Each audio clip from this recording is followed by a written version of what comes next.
Ayan. Magandang alas 11 mga boss.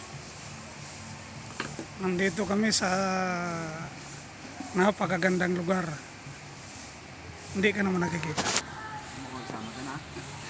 Di, Sa dito yung pero wag mo ako isama. dito ako. Naman sa anong pangalan ng resort na ito? Camp Agos. Camp Agos. Ayan oh, ganda. Ganda ng lugar. Yung resulta ng bagyo. Tingnan nyo. Oh. Grabe palalakas ng agos ng tubig dito. Yan. Dito kami ngayon. Naggala na naman ang Bicolano Boy. Ang paglalakbay ng Bicolano Boy. Ang ganda oh. Ganda ng ilog oh. Sarap paligo. Oh.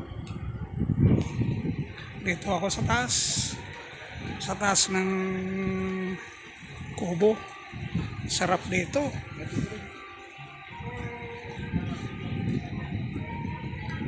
Kwarto yun.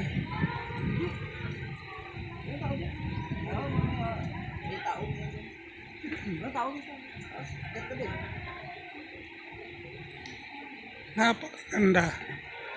Gusto nyo pumunta kayo dito sa Camp Agos mga boss. Magandang lugar to. Yung mga nasisikapan na dyan sa Metro Manila, pasyal kayo dito. Napakaganda.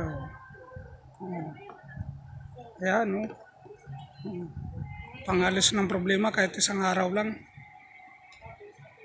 Ayan.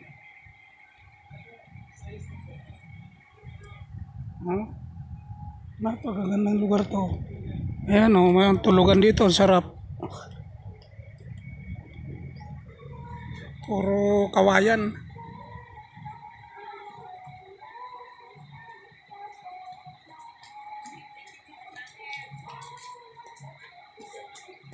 Sarap mag-relax dito mga boss. Ayan o. Pagos-agos lang. Mamaya, pagkakuan may time, makaligo ako dyan. Pansamantala dito muna ako. Pahinga-hinga. Mahirap mag-drive eh.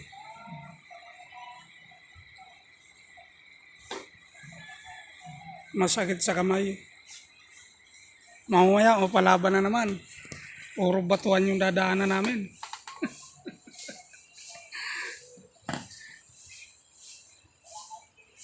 Sige boss, mga boss. Pagka may time kayo, pasyal kayo dito sa Camp Agos. Napakagandang lugar. Dito sa Kuan, matatagpuan to dito sa Dalaitan. Malapit lang. Pwede 4 wheels, pwede single motor. Yan. Tricycle nga pwede.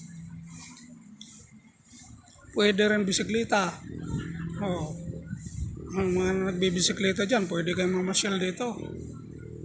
Oh. Ayan oh.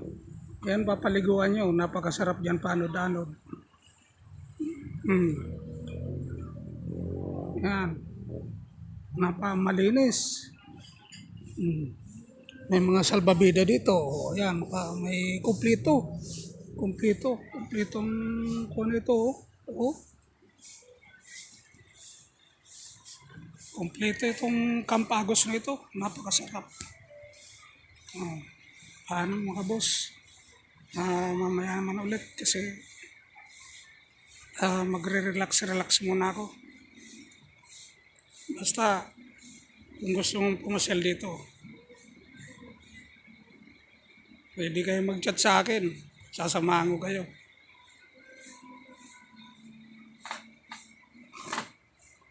Sige mga boss. Pahinga muna ako.